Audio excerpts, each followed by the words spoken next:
আবিষ্কারকের মধ্যে পার্থক্যটা কি? স্রষ্টা এবং আবিষ্কারকের মধ্যে পার্থক্যটাকে জানেন? আমরা অনেকেই জানি না। দেখেন এখানে দেবেন্দ্রনাথ কলেজ, এখানে বিজ্ঞান পড়ানো হয়, আছে কি নাই? বিজ্ঞান কি আবিষ্কার করে? কি আবিষ্কার করে? কি আবিষ্কার করছে বিজ্ঞান? দুধের মধ্যে ভিটামিন ডি আছে, সি আছে, এ টু জেড ভিটামিন আছে, ঠিক না? কি আবিষ্কার করছে? লেবুর মধ্যে ভিটামিন সি আছে। কি আবিষ্কার করছে? রৌদ্রের মধ্যে ভিটামিন ডি সহ বহুত ভিটামিন আছে। কি আবিষ্কার করছে? বাতাসের মধ্যে কার্বন অক্সাইড, অক্সিজেন আছে। নাকি ভুল বললাম? কি আবিষ্কার করছে? যে এখানের মধ্যে ইউথন মিথন মিলাইলে কি হয়? গ্যাস তৈরি হয়। কি আবিষ্কার করছে? নেগেটিভ পজিটিভের মাধ্যমে বিদ্যুৎ উৎপাদিত হয়। কথা ঠিক না? এরকম বিভিন্ন আবিষ্কার করছে না? হাজারো জানেন, আবিষ্কারের কোনো অভাব নেই। এগুলো সবই আবিষ্কার, একটাও সৃষ্টি না।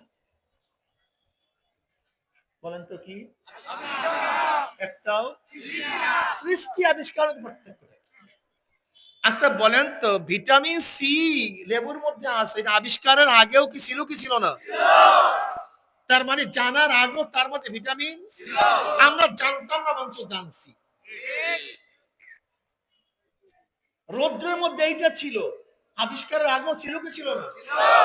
আমাদের আবিষ্কারের আগেও ইথন মিথুন মিলিয়া গ্যাস হয়, আবিষ্কারের আগে ছিল কি ছিল না? বাতাসের মধ্যে এই উপাদান আছে, আবিষ্কার হয়েছে না সৃষ্টি হয়েছে?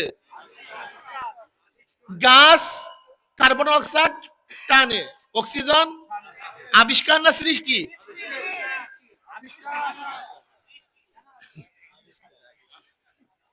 দেখেন আমাদের আবিষ্কারের আগেও গাছের মধ্যে কাজটা ছিল। আমাদের হার্টের মধ্যে এই কাজ, লাংসের মধ্যে এই কাজ, কিডনির মধ্যে এই কাজ, রক্তের মধ্যে এই উপাদান আছে। এগুলো আবিষ্কার না সৃষ্টি?